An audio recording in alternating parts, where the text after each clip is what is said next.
여러분, 한 사람의 인생을 말할 때 보통 족보, 집안으로부터 시작해서 그 사람의 출생, 그리고 출생 이후의 삶을 다룹니다.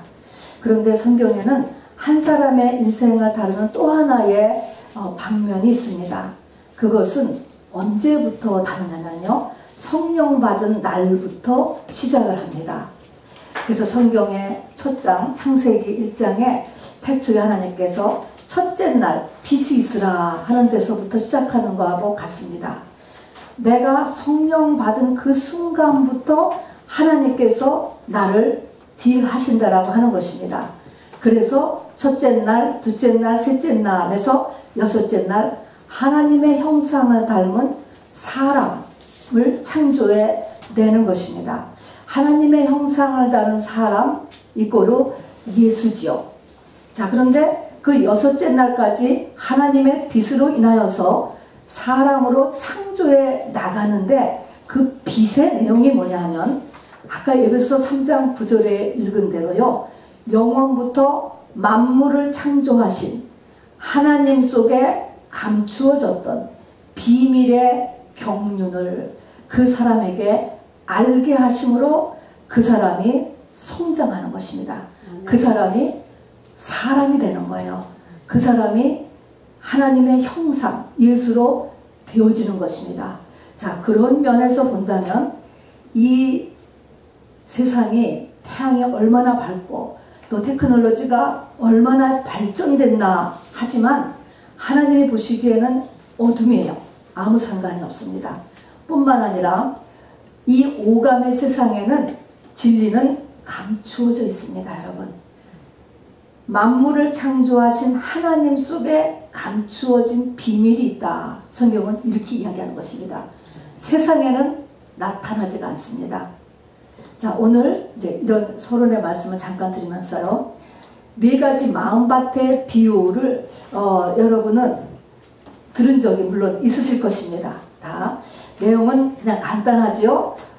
마음이 세상으로 가득 차면 길가밭이 있고 또 돌짝밭이 있고 가시밭 같은 마음판이 있는데, 다 이런 마음밭은 씨가 뿌려져도 열매를 못 맺어요. 그래서 착하고 좋은 마음판은 열매를 맺잖아요. 그래서 착하고 좋은 마음판을 갖자. 여러분, 이제 여기까지는 우리가 주일학교부터 또 1차적인 교훈으로서 다 알고 있을 것입니다. 자, 그런데 좋아요, 여러분. 훌륭한 교훈이에요. 자, 그런데 오늘 이 마가복음 4장을 이렇게 보니까요, 이것이 하나님 나라의 비밀이라고 얘기했습니다. 하나님 나라의 비밀이고요, 오늘 이 네 마음밭에 씨 뿌리는 비유의 얘기는 마태복음, 마가복음, 누가복음, 복음서에 세 복음서에나 기록이 되어 있고 그것도 길게 기록이 되어 있습니다. 또 여기 보니까 맨 처음에는 그냥 말씀만 하시다가 이것에 대한 해석은요, 그 큰 무리에게는 안 해주시는 거예요. 여기 보니까 큰 무리가 모여들었어요. 얼마나 많이 모여들었던지 예수님은 강대상을 배 위로 옮기셔서 배 위에서 하시고 많은 큰 무리가 바닷가에서 그걸 들었다고 했습니다. 그런데 이 씨 뿌리는 비유에 대한 이 해석은 다시 또 제자들에게만 다시 얘기해 줍니다. 여러분, 이런 것들이 우리가 흔히 아는 요 간단한 교훈 너머에 깊은 진리가 있다라고 하는 것을 우리에게 암시하고 있습니다.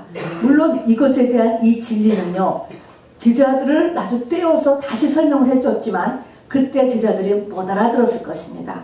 아마도 이 제자들은 오순절을 지나고 나서 이것을 깨달았을 거예요.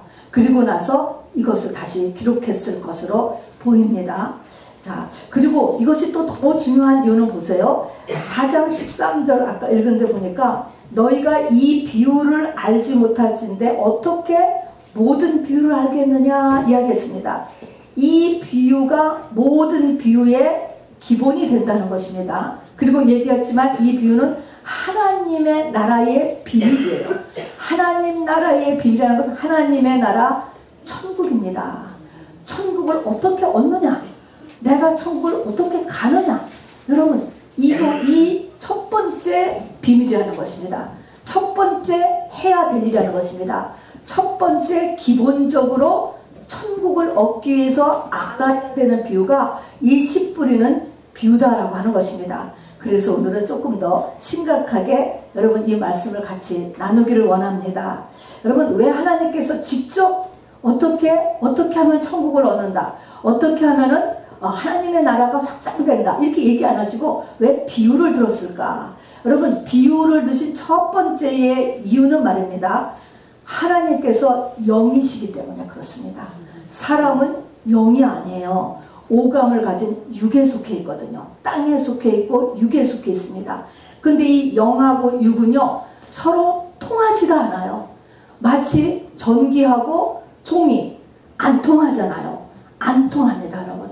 그래서 안 통하기 때문에 우리가 거기서 영으로 돼야지만 이것이 서로 통하게 돼요.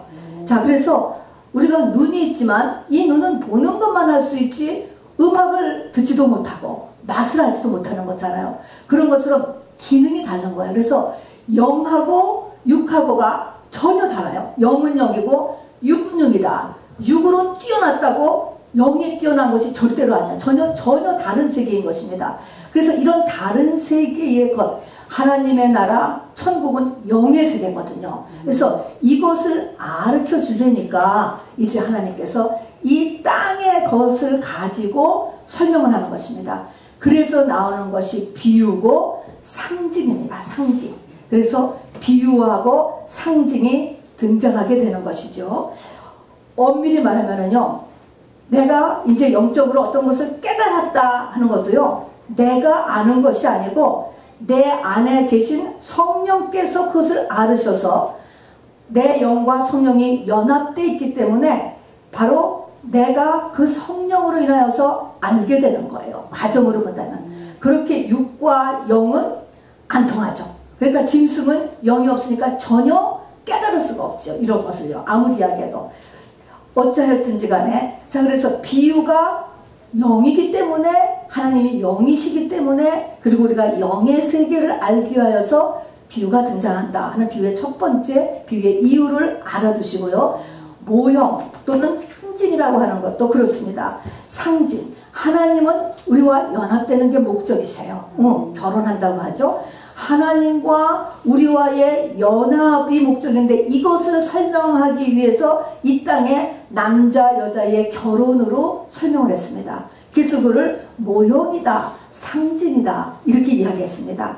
자, 그래서 우리가 성경을 볼 때 읽는 문자 그대로만 이해하고 또 스토리로 이렇게 알고 있고 인물로만 이해하려고 하면 물론 필요하죠, 그것도. 그러나 거기까지만 하면 아주 얕은 차원밖에 성경을 이해하지 못하게 됩니다.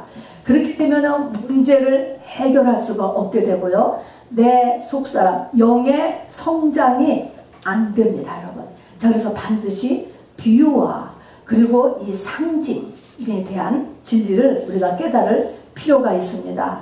아까 우리 읽은 에베소서 3장의 말씀을 보세요. 사도 바울께서 영원부터 감추어진 하나님의 비밀을 깨달아가는 사도 바울이에요. 담대함과 확신으로 지금 있다고 했잖아요. 담대함과 확신. 자, 그러면서 에베소 성도들에게 얘기했습니다. 나의 여러 환난에 대해서 낙심하지 말아라 이렇게 얘기해요. 여러 환난을 당하는 거예요. 아직도 성도들은, 또 에베소 성도들은 아직 다 많이 세상 기준을 가지고 이렇게 이 사도 바울을 보게 되니까 세상에 이뤄놓은 거 가진 거 하나도 없는 것 같고, 또 지금도 계속 문제 속에 있는 바울을 보니까 바로 낙심하거나 시험될까봐 말씀을 하는 것입니다. 그러면서 이것은 너희의 영광이니라. 여러분, 말이 참 어렵죠. 영광과 관련된 일이라는 거예요. 영광이라고 하는 것은요, 보이지 않는 세계의 일입니다, 여러분. 넷에 관련된 것입니다, 여러분. 이렇게 하지만 여러분, 이것이 얼마나 근사하지 않아요, 여러분? 이 진리로 인하여서, 하나님의 비밀로 인하여서 담대함과 확신으로 사는 이 사도 바울의 모습이 너무나 근사한 것입니다. 자, 어찌든지 간에 오늘 마음밭에 관한 요 메시지에 대해서, 요 마음밭, 마태복음, 마가복음, 누가복음 세 복음서에 길게 내어 있고, 모든 비유의 기본이 되는 것이고 우리가 천국 가기 위한 준비의 첫 번째 과목이에요. 첫 번째 과목. 이걸 꼭 해야 되는 것입니다. 자, 그래서 이 씨 뿌리는 비유에 대한 5가지 우리가 알아둬야 될 메시지가 있고요. 그리고 이제 본론으로는 구체적으로 여기 보니까 이 3가지 좋지 않은 마음밭이 있잖아요. 이 마음밭은 도대체 무엇이며 어떻게 이것을 해결해야 되는가라고 하는 것을 오늘 찾아볼 것입니다. 자, 우선 마음밭에 대한 기본 우리의 지식이 필요한데요. 맨 처음 이 씨 뿌리는 비유에서 우리가 풀어야 될 구조는요. 착하고 좋은 마음밭에 씨를 뿌렸더니 30배, 60배, 100배의 열매를 거둔다. 이렇게 끝나잖아요. 여러분 도대체 하나님의 열매가 무엇일까요? 열매를 거뒀던데 하나님의 열매는 무엇일까? 더군다나 30배, 60배, 100배의 열매를 거둔다는 거예요. 여러분 이것이 무슨 뜻일까요? 그냥 쉽게 100불 헌금하면 3,000불, 6,000불, 10,000불로 돌아온다는 이야기일까? 여러분 그렇다면 욥은요 그렇게 고생을 하고 동방의 의인이었는데 왜 2배로 갚아주셨지? 그런 거를 보면은 와 이게 무슨 뜻일까 하는 것이죠. 자, 그래서 이거를 설명을 해드리는 것입니다. 30배, 60배, 100배 할 때 여러분 30을 3 곱하기 10으로 알아두세요. 6은 6 곱하기 10으로 알아두세요. 그러면 여기서 3이라고 하는 숫자, 6이라고 하는 숫자, 10이라고 하는 숫자, 그 다음에 건너뛰어서 100배로 얻는다. 100이라고 하는 숫자가 가지고 있는 공통적인 의미가 있어요. 이것은 제가 만들어낸 것이 아니고요. 기독교계에서 하고 있는 그런 원리예요. 그걸 말씀드리는 것입니다. 그래서 이렇게 상징적으로 쓰는 것이죠. 자, 10이라고 하는 것은 우리의 손가락 10개에서 이 사람의 만수예요. 사람의 만수. 그러면 3이라고 하는 숫자는 우리가 늘 이야기하듯이 사흘길입니다. 아브라함이 바로 독자 이삭을 바치러 갈 때 사흘길을 가잖아요. 예수님께서 무덤 속에서 사흘을 있으시잖아요. 그게 3인 것입니다. 새 사람, 완전한 새 사람이 되는 기간을 수리로 표시하는 것입니다. 사흘입니다. 그것이.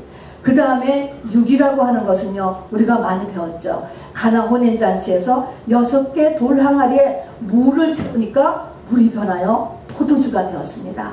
또 홈리스같이 살던 그 룻에게 바로 때가 되니까 바로 보아스가 겉옷에다가 보리 6대를 담아주는 거잖아요. 이제 완전히 너의 삶의 위치가 달라진다 라고 하는 것 6인 것입니다. 다 되었다 라고 하는 것이죠. 거기다가 곱하기 10을 한 것입니다. 그러니까 30배, 60배 그런 것은 이렇게 새 사람이 되는 사흘길 6도 완전하게 변하는 다 준비된 모습 그것이 사람의 만수인 이게 열을 곱한 것입니다. 거기다가 100배라고 하는 것은요. 하나님이 보시는 이 땅의 완전한 상태가 100이에요. 100. 그래서 이삭이 100배로 수입을 얻었다는 게 나오고요. 이 100이라고 하는 거 우리가 사복음서에 보면은 제자도를 얘기할 때 누구든지 복음으로 인하여서 나로 인하여서 본토와 아비와 처자를 버리면 내세에서뿐 아니라 이 땅에서도 100배의 보상을 준다 이런 말씀이 있잖아요. 그 100배라고 하는 것은 완전한 상태를 이야기했다는 거예요. 하나님이 보시기에 완전한 상태, 재정에 있어서도 하나님이 보시기에 완전하게, 또 부부 사이에서도 완전하게, 부모 자녀 사이도 완전하게, 이렇게 하나님이 보시기에 완전한 관계를 만들어 주신다는 게 100배인 것입니다. 그러니까 여기서 이제 착하고 좋은 마음밭을 가지면 30배, 60배, 100배로 열매 맺는다 라고 하는 그 의미는 30배나 60배나 100배나 다 똑같은 말입니다. 뭐냐면 모두 다 완전에 이르게 된다라는 것을 이야기합니다. 완전에 이른 상태, 우리가 지난주에 맞았던 오순절입니다. 여러분, 예수 그리스도의 신부의 수준으로 올라간 믿음의 고지에 이르는 상태를 이야기하는 것입니다. 여러분, 이게 착하고 좋은 마음밭을 가지면 이렇게 예수 그리스도의 신부의 수준, 믿음의 고지, 완성에 오른다라고 하는 표현이 30배, 60배, 100배다 라고 하는 것이죠. 자, 그 다음에는요, 두 번째 우리가 여기서 알아둬야 될 지식은 가시밭, 돌짝밭, 길가밭, 착하고 좋은 마음밭에 네 밭이 있다. 저기 우리 잠깐 PPT에서 이렇게 보여주는 것처럼 이렇게 가시밭, 돌짝밭, 여기는 길가밭이네요. 길가밭, 돌짝밭, 여기가 가시밭, 여기가 착하고 좋은 마음밭. 그래서 우리는 흔히 배울 때 4개의 밭이 있다 이야기했습니다. 그래서 나는 저 중에 어떤 밭일까? 이렇게 처음에는 생각을 했습니다. 그런데 그게 아니고요. 여기서 착하고 좋은 저 마음밭은 이 세상에는 저 마음밭을 가진 사람이 없어요. 저거는 예수님의 마음밭이에요. 그리고 우리는 저 중에 한 마음밭일만 내가 가진 것이 아니고 포션의 차이는 있지만 우리들의 마음밭은 다 이 3가지 마음밭으로 가득 차 있다는 것입니다. 길가밭, 돌짝밭, 그리고 가시떨기밭. 이게 성령 받은 우리의 마음밭이라는 것입니다. 이 마음밭을 기경하여서 착하고 좋은 마음밭으로 만드는 것, 여러분 이것이 우리의 교회 생활이에요. 그래서 착하고 좋은 마음밭으로 만들음으로 인하여서 믿음의 고지에 올라가는 것이다 라고 하는 내용이죠. 자, 그러면 가시밭, 돌짝밭, 길가밭이 무엇에 의해서 착하고 좋은 마음밭으로 변화되는가? 무엇에 의해야 되죠? 저기 있는 것처럼 농부가 씨를 뿌리죠. 지금 씨. 자, 씨를 뿌리는 거야, 씨. 그런데 설명해 줄 때 보니까 이 농부가 하나님 아버지라는 거예요. 하나님에 의해서 씨가 뿌려지는 거예요. 물론 지금은 설교자를 통해서 이렇게 나올 수도 있겠고 또 여러 가지로 나올 수가 있겠죠. 하나님, 저 농부가 아버지라는 거예요. 그래서 하나님 아버지가 씨를 뿌려요. 자, 그러니까 이 밭이 어떻게 일궈지느냐, 어떻게 저 돌이 일궈지고 저 길가밭이 일궈지고 가시밭이 일궈지는가라면은 말씀에 의해서 일궈진다는 거예요. 그래서 저 농부가요, 열매가 안 맺히는 것 같은데도 계속 씨를 뿌리는 거예요. 여러분, 이 모습을 보면은. 그래서 제일 중요한 것이 뭐냐면은 생명력 있는 하나님의 말씀. 아버지가 뿌리는 거니까 죽은 씨는 아니죠. 말씀에 의해서 이 모든 것이 된다는 거예요. 여러분께서 하나님의 생명력 있는 말씀이 얼마나 중요한지 모릅니다, 여러분. 자, 그래서 씨로 된다. 씨로 된다는 것입니다. 자, 그 다음에 4번째, 이 씨 뿌리는 비유를 지금 이 제자들에게 하는 이유는 뭐냐면요. 이제 앞으로, 지금은 아니죠. 제자들이 이제 십자가와 부활 다 보고 나서 오순절 마가다락방을 지난 후에 사역을 할 때 이것을 알고 또 위로하기 위해서인 것입니다. 자, 사람들이 언뜻 보면은 도대체 씨를 낭비하고, 왜 시간을 낭비하고, 저 농부는 힘을 낭비하고 저렇게 나지도 않는 새밭에다가 계속 이렇게 뿌리고 다니냐? 여러분, 이렇게 보지 않겠습니까, 여러분? 자, 이렇게 그래서 저런 계산 안 되는 일을 왜 하느냐? 이렇게 하는 거예요, 여러분. 이렇게 하는데 착하고 좋은 마음밭이 되기만 하면 어떻게 되느냐? 30배, 60배, 100배가 된다는 거예요. 자, 그래서 이것은 이제 그 메시지를 주는 것이요. 자, 한 밤마다 1이라고 하는 씨를 뿌렸다고 쳐요. 한 덩이 씨를 뿌렸어. 또 돌짝밭에도 한 덩이 뿌리고 가시밭에도 한 덩이 뿌렸어요.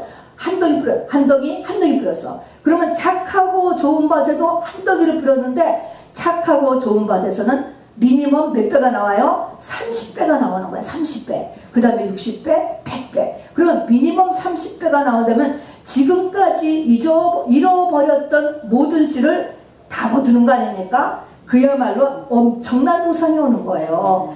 완전 대박이 나는 것입니다. 이것이 하나님의 나라예요, 여러분. 영생이에요. 천국이에요. 그래서 열매가 없는 듯해서 하고, 아무리 열심히 내가 이렇게 사역을 했는데, 헌신을 했는데, 이렇게 열매가 없는 것 같다, 내 인생만 다 허비되는 것 같다, 내가 미련한 짓을 한 것 같다, 그렇게 하지만 엄청난 보상이 있게 된다라고 하는 것을 바로 알려주기 위해서 바로 이 씨 뿌리는 비유를 첫 번째로 하시게 되는 것입니다, 여러분. 자, 그리고 이 씨 뿌리는 비유가 써있는 마태복음 23장에 보면 말입니다. 13장에 천국장이거든요. 그래서 천국에 대해서 이 씨 뿌리는 비유 외에도 겨자씨 비유, 천국은 겨자씨와 같다. 누룩의 비유 이런 게 나와요. 다 겨자씨, 누룩, 보잘것없어요. 그리고 작게 시작돼요. 그리고 조용히 시작됩니다, 여러분. 우리가 천국을 가는 준비를 하는 것, 또 내 마음에 천국을 마련하는 것, 또 내가 속한 공동체 천국을 마련하는 것은 작게 그리고 조용하게 시작된다는 것을 여러분 잊지 마시고요. 그리고 그 마태복음 13장은요. 끝이 어떻게 끝나냐면 예수님께서 그 지역에서 배척받아서 쫓겨나는 것으로 끝납니다. 여러분, 세상은요 결코 우리가 천국을 만들도록 가만두지 않아요. 세상은 하나님의 일을 돕지 않는다는 것을 알아두셔야 합니다. 자, 어쨌든 이 천국을 얻어내는데 저렇게 많은 씨가 처음에는 그냥 막 소모가 된 것처럼 이렇게 보였습니다. 그러니까 착하고 좋은 마음밭, 저기 뿌릴 때까지는 다 그냥 소비가 되었잖아요. 허비가 되지 않았습니까? 자, 이런 것을 보여주기 위해서 우리 이 땅이 하나님 나라의 모형이라고 그랬잖아요. 아기 하나가 잉태됐을 때, 사람의 실제 아기 말입니다. 아기 하나가 잉태되어 나올 때 바로 의사들 말에 의하면 억에 이르는 숫자에 사람의 씨가 뿌려지게 되고 그 중에 하나가 잉태되는 거예요. 굉장히 많은 숫자가 떨어져 나가는 것이죠. 여러분, 그런 거하고 똑같다라는 것입니다. 여러분, 굉장히 많은 하나님의 말씀이 뿌려지게 되는 것이고, 또 이 말은 굉장히 또 많은 사람이 하나님 앞에 이렇게 나오지만은 바로 새 예루살렘성 이 천국의 본부에 들어가는 그 숫자는 지극히 적다라는 거예요. 지극히 좁은 물이고 지극히 좁은 길이라는 것이에요. 그러나 저기 보니까 30배, 60배, 100배, 바로 30배의 보배가 있는 것처럼 바로 한 귀한 아기가 잉태되어서 태어나는 것처럼 얼마나 놀랍습니까? 그런 것처럼, 그러나 넉넉하게 투자하고 넘치게 충분한 가치가 있다라고 하는 것을 바로 씨 뿌리는 비유로 이렇게 보여주는 것입니다.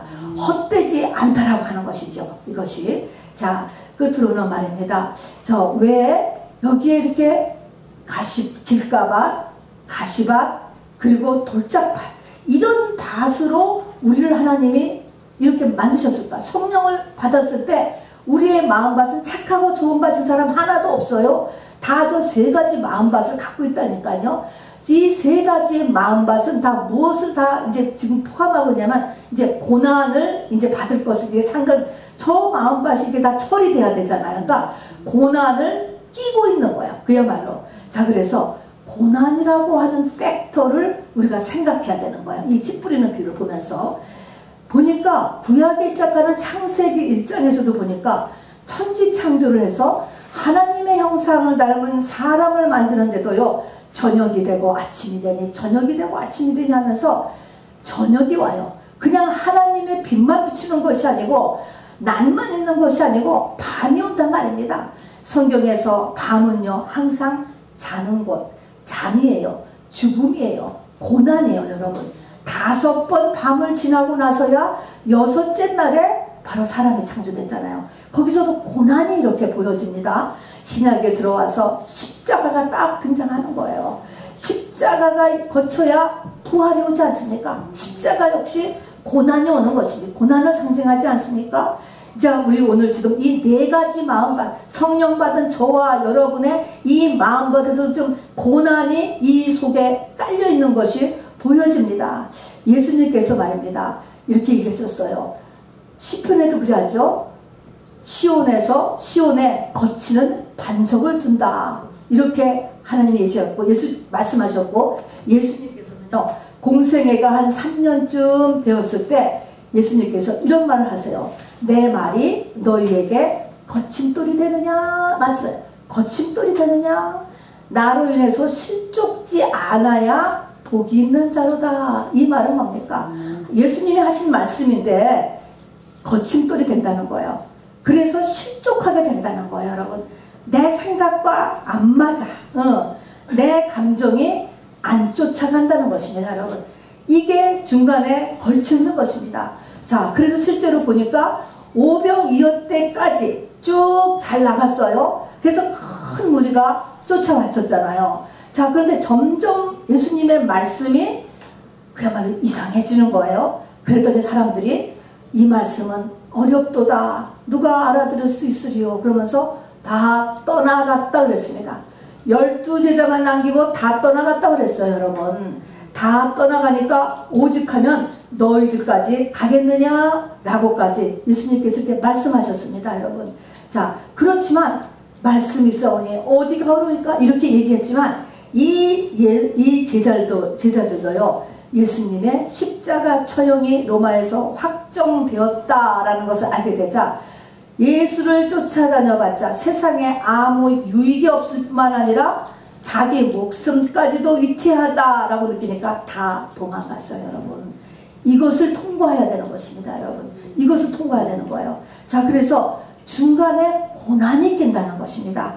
길가밭, 돌짝밭, 가시밭은 내 마음속인데 이것이 30배로 놀라운 영생의 축복과 내 마음속의 축복과 내 환경의 축복으로 바꾸기 위해서는 저 길가를 어떻게 하며 저 돌짝들을 어떻게 하며 저 가시덤불들을 어떻게 할까? 고난에 대한 대처가 우리 가운데 끼고 있다는 것을 이제 보게 됩니다. 이것이 교회 생활이고 신앙 생활이 되겠습니다. 자, 그럼 이제 본론에 들어가서요. 길가밭이에요, 여러분. 길가밭. 이 길가밭을 교정해야 돼요. 씨를 뿌렸는데 길가에 떨어졌어요. 그래서 마귀를 상징하는 새가 와가지고 다 쪼아 먹어버려. 말씀을 아무리 들어도 아무 소용도 없는 거예요. 하나도 이게 열매를 못 맺자고 있잖아요. 자, 그러면 열매를 맺으려면 길가, 내가 길이래, 길인데 길인 내가 열매를 맺으려면 어떻게 되나? 열매를 맺는다라고 하는 것은 우리의 목적은 주님과 하나 되는 거라고 그랬어요. 주님과 연합되는 거예요. 자, 그러면 주님과 연합되고 하나 되기 위해서는 어떻게 해야 되느냐라고 보니까 성경에서 이사야 40장에 더 세례 요한을 통해서 거듭 이야기하고 있습니다. 너희들은 주의 길을 예비하고 오시는 주의 길을 평탄케 하라 이야기하면서 네 가지를 얘기하는 거야. 거듭. 골짜기가 메워지고 높은 산은 낮아지고 굽은 것은 곧아지고 험한 길은 평탄하게 하라.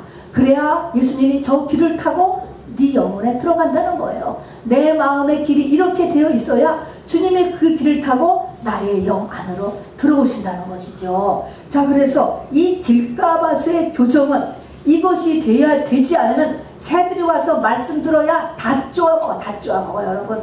쪼아먹기를 이미 시작을 하면서 집에 가기 전에 이미 다 쪼아먹어서 집에 가면 아무 생각도 안 난다니까, 여러분. 자, 그래서 내 마음에 골짜기, 높은 산, 굽은 것, 험한 길을 해결해야 돼요. 자, 해결하는데 첫 번째 골짜기는 뭘까? 골짜기. 내 마음속에 골짜기가 있다는 거예요.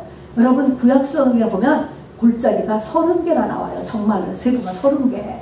바로 시띠린 골짜기, 그랄 골짜기, 에스겔 골짜기, 헤브론 골짜기, 아골 골짜기, 굉장히 골짜기가 많아요. 자, 그래서 골짜기라는 것은 도대체 뭐야? 골짜기는 겉에서 보면 안 보여요, 여러분. 들어간 거잖아요. 무엇일까요? 안 보이는 거, 나의 열등감, 그리고 내 속에 있는 숨은 어둠들이 있어요. 이 두 가지가 딱 내 속에 숨어 있는 것입니다. 사사기 1장에 보면요, 이 가나안 족속들은 그 골짜기에 철병거를 숨겨놨어요. 철병거를 수녀놈으로 인하여서 이스라엘 만족들이 가나안 땅을 정복하지 못했어요. 내 속에 요즘 같으면 뭐예요? 핵폭탄을 숨겨놓고 있는 거야, 여러분. 겉으로는 안 보이죠. 이게 숨어졌어요. 그리고 열등감, 또 이런 어둠들을 내 속에 다 가지고 있단 말입니다. 이게 골짜기예요. 그 다음에 에스겔 골짜기 같은 데를 보세요. 죽은 시체들이 정말 늘어져 있잖아요, 여러분. 내 안에 이런 겉으로 내보여지지 않는 숨은 어둠들을 하나님 앞에서 다 해결하는 것이 바로 이 길가밭의 골짜기를 일단 없애는 것입니다. 두 번째는 높은 산을 낮추라는 거예요. 두말할 것 높은 산을 볼 것 같아요. 교만이지, 교만, 여러분. 교만입니다. 그 다음에 굽은 것을 똑바로 해라요. 굽은 것, 굽지 않고 똑바로 해야 된다는 거예요. 시온의 대로가 돼야 된다는 거예요. 시온의 대로가 된다는 것은 하나님을 향하여서 내가 직선으로 달려가야 돼요. 그런데 직선으로 달려가지 않고 뭐가 막혔어. 뭘까? 우상이지. 우상. 나에게 하나님 아니고 더 중요한 것들이 딱 막혀 있는 거예요. 자, 그리고 험한 길이다. 험한 길은 길을 가는데 여기저기 그냥 울퉁불퉁도 하고 방해물도 있고, 방해물들이 여기 저기 곳곳에 저 길가에 있는 것입니다. 내가 이 땅에서 마음 뺏기고 있는 일들이 많은 것이에요. 롯의 처가 소돔성을 향하여서, 소돔 고모라 성을 탈출하여 소알 성을 향해서 뛰어가는데, 뛰어가다가 돌아보잖아요. 돌아와. 그리고 가다가 멈추지 말라는데 멈추지 않습니까? 성경은 세간이 마음에 끌려가요. 세간. 엄청 살림을 잘했던 것 같아요. 롯의 처가. 그래서 세간을 돌아보는 바람에 거기서 소금기 좀 되었습니다.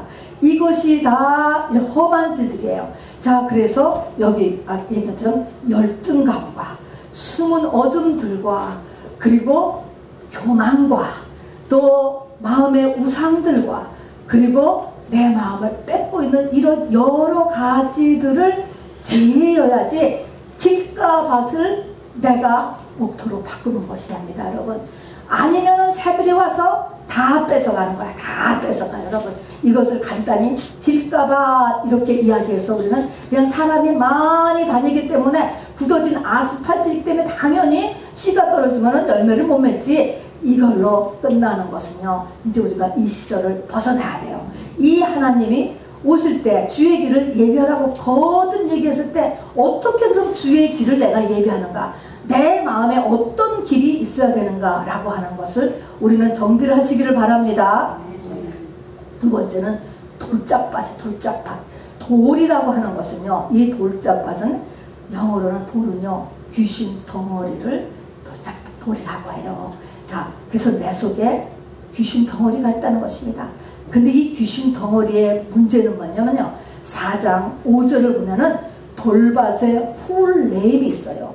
4장 5절을 보면은 돌밭의 훌레임이 흙이 얕은 돌밭이래요. 돌밭이 되면 반드시 흙이 얕아요. 흙이 조금밭이 없기 때문에 뿌리가 깊지 못하고, 습기가 없어서 금방 뿌리가 없으니까 여러 가지에 이렇게 그냥 쓰러져 버리고 마는 것입니다. 자, 그래서 이 돌밭은 어떻게 되느냐, 이 돌을 부수면 흙이 되는 거야. 흙.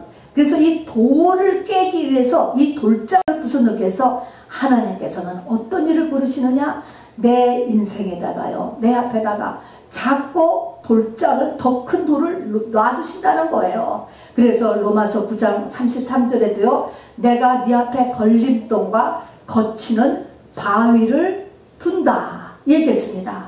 이사야 8장 14절에 보면요, 이스라엘의 두 집에는, 두 집은 북이스라엘과 남유다를 얘기하는 거예요. 이스라엘의 두 집에 걸림돌과 걸려 넘어지는 반석을 두시고, 그리고 그것이 예루살렘 주민에게 함정과 올무가 되리니 많은 사람들이 그로 말미암아 걸려 넘어지며 부러질 것이며 덫에 걸려 잡힐 것이다. 여러분, 이 돌을 누가 놓느냐면 하나님이 놓는 것을 허락하신다는 것입니다. 그래서 그 돌에 걸려 넘어지고 부러지고 그리고 덫에 걸리고 함정에 빠지고 올무에 잡힌다는 것이에요. 자, 그러면 이렇게 나를 갖다가 내가 덫에 걸리게 하고 올무에 걸리고 함정에 빠지고 걸려 넘어지고 이렇게 하는 것의 그 목적이 뭐냐면, 누가복음 20장 17절을 보면요, 이렇게 있습니다. 건축자의 버린 돈이 모퉁이의 머릿돌이 되었느니라 하며 어쩌미냐 하면서, 무릇 이 돌 위에 떨어지는 자는 깨어지겠고 이 돌이 사람 위에 떨어지면 그를 가루로 만들어 흩트리라 하시다. 그러니까 이 하나님이 주시는 이 돌은 부닥쳐서 뭐를 해? 내 안에 있는 돌을 가루로 만든다는 것입니다. 자, 그래서 하나님이 돌을 이렇게 함정과 올무와 걸림돌과 이것을 자꾸 내 앞에 놓는 것이야, 여러분. 자, 그래서 그 돌에 어떻게 해요? 그 돌 때문에 내가 어떻게 해야 돼? 내 안에 있는 돌이 깨져나가야지 돼. 그래서 이것이 가루가 되어야 된단 말입니다.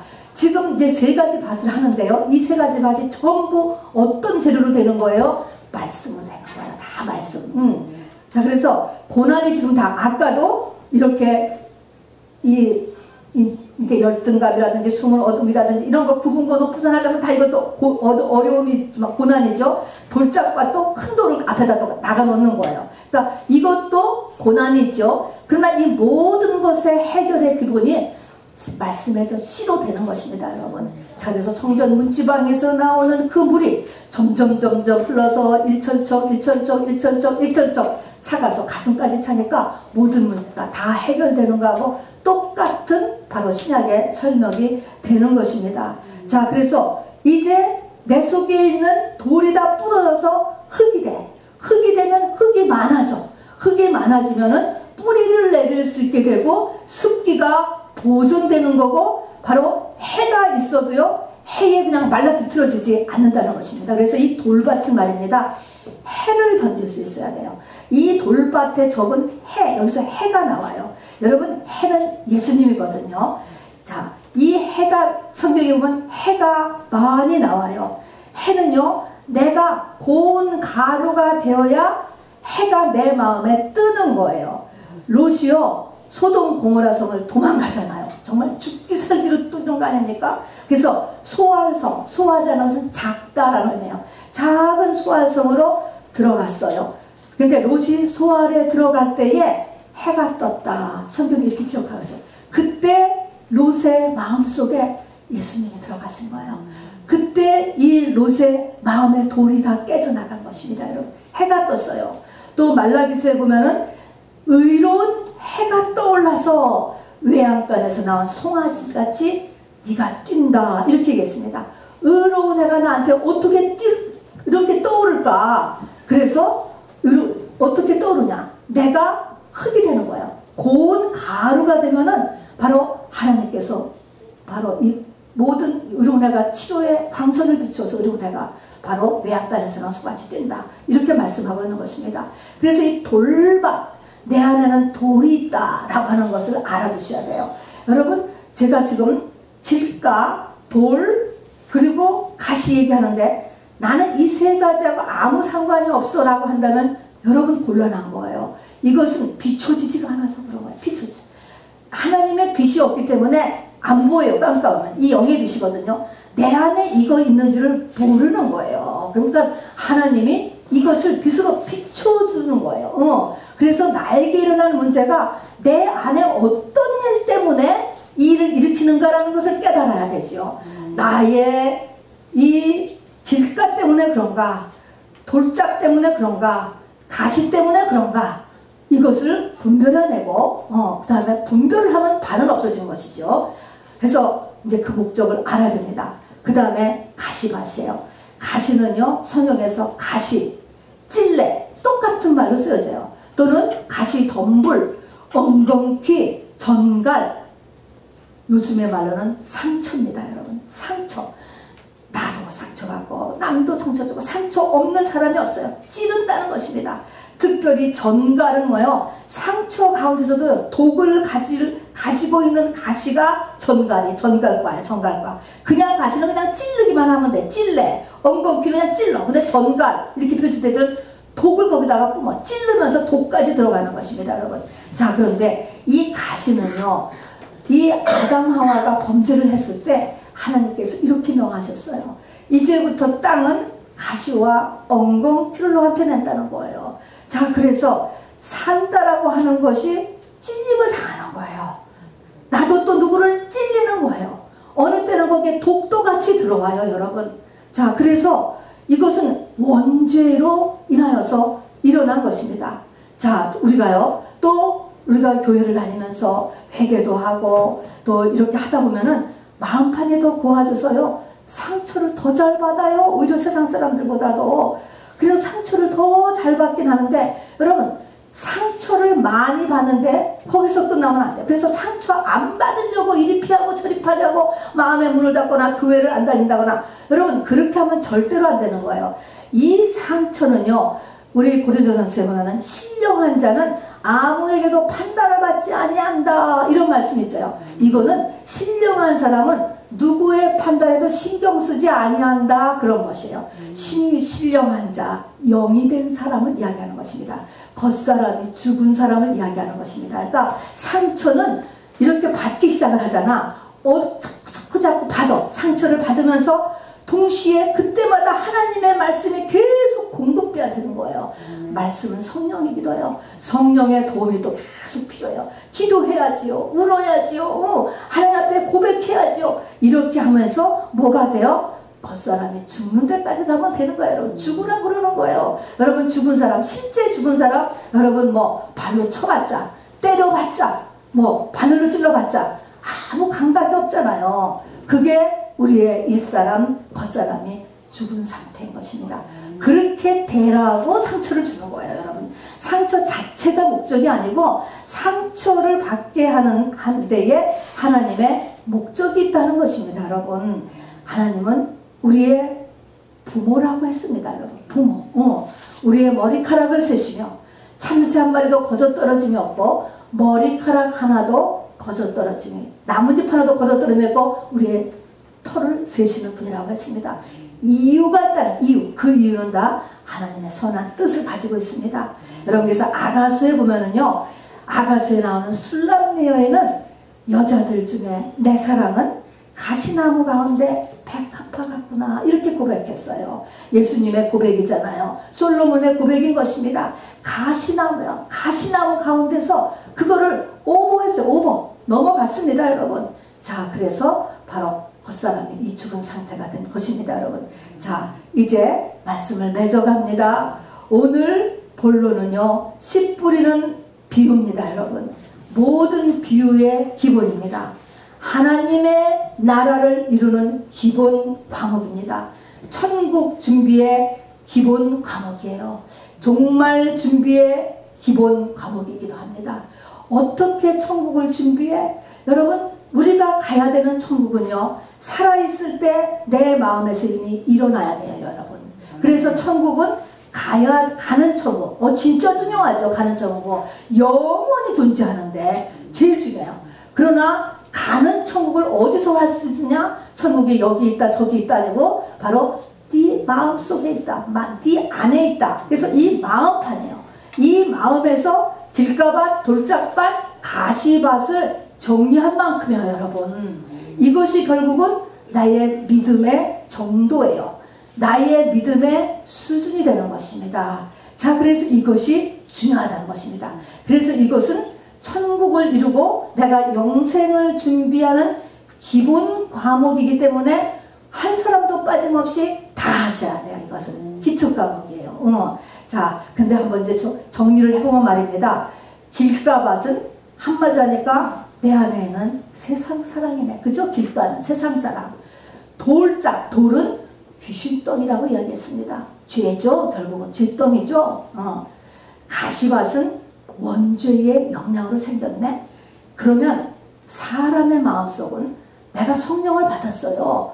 또 세상에서 아무리 선하게 살고 도덕적으로 살고 또 세상의 지위와 모든 학문을 다 이뤄냈다 할지라도 하나님은 사람의 마음속은 세상 사랑과 귀신과 원죄로 차 있다는 거예요. 포션은 사람마다 약간씩 다를 수 있지만 이 세 가지로 차 있다라고 말씀하시는 거예요. 자, 이것이 이제 성령을 받음으로 인하여서 바로 첫째 날에 비시스라 함으로 인해서 성령을 받음으로 인하여서 이것이 드러나지는 데부터 시작을 하는 것입니다. 여러분 그래서 하나님은 이것을 드러내시는 그 드러내는 게 뭐냐?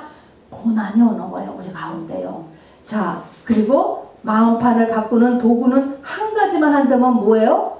하나님의 말씀으로 이 모든 세 가지 마음밭을 착하고 좋은 마음밭으로 바꾸는 것은 한 가지예요. 여러분 하나님 살아있는 하나님의 생명의 말씀 그냥 말씀 그렇게 알아두셔도 됩니다.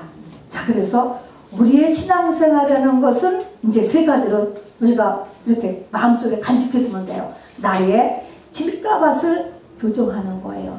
두 번째 신앙생활이라는 것은 내 속에 돌덩이들을 깨는 깨서 흙으로 만들어야 돼요. 쥐덩이, 귀신덩이 다 조금씩 다 깨가는 거예요. 또 신앙생활의 세 번째는 내 안에 내가 가시를 안 느끼는 거예요. 남 찌르는 것도 없어지고, 남 찔러요. 강팍한 사람은 사람을 다 찌르게 돼 있어요. 온유하면요 안 찔러져요. 나도 남을 안 찔러요. 또 누가 나를 찔러도요 괜찮아요. 여러분 넘어가요. 죽은 자기 때문에 아무리 찔러도 반응이 없습니다. 여러분. 그리고 정말 마지막 결론으로서 여기에 투자하는 거예요. 이렇게 내 마음판을 바꾸는, 이렇게 이 마음에 투자하는 것. 아까 같이 보니까 이 씨 뿌리는 자가 계속 씨를 뿌리고 다녔잖아요. 이렇게 투자하는 것은 언뜻 보면 소용도 없는 것 같고 시간 낭비, 에너지 낭비 하는 것 같지만, 이것이 나중에 되면은 하나씩 똑같아요. 하나씩 잊어버린 것 같지만 나중에 30배가 되었다니까. 미니멈. 자, 자신에게서나 또 이것을 전문적으로 풀타임으로 하고 있는 사역자에게서나 엄청나게 대박나는 장사라고 하는 사실인 것입니다. 여러분. 미니멈이 30배이기 때문에 그렇습니다. 여러분. 성경은 이것을 이렇게 결론 짓고 있습니다. 들을 귀 있는 자는 들으라 하시니라. 또 이르시되 들을 귀 있는 자는 들으라 하시니라. 여러분, 이것을 깨닫고 행할 수 있는 복된 귀가 있는 저와 여러분들에게 주님의 이름으로 축원합니다. 우리 시간에 말씀을 생각하시면서 같이 기도하겠습니다. 하나님, 나의 마음밭을 비춰주셨기를 원합나이다. 이렇게 기도하고요. 하나님, 간절히 기도하세요. 지금의 기도에 이어서 우리가 곧 성만찬으로 들어갈 것입니다. 그래서 성만찬에는 기도 없이 직접 찬양하고 주님의 살과 피를 대할 것이니까요. 이 시간에 집중하여서 하나님 앞에 말씀을 놓고 기도해 주시기 바랍니다. 살아계신 하나님 감사합니다.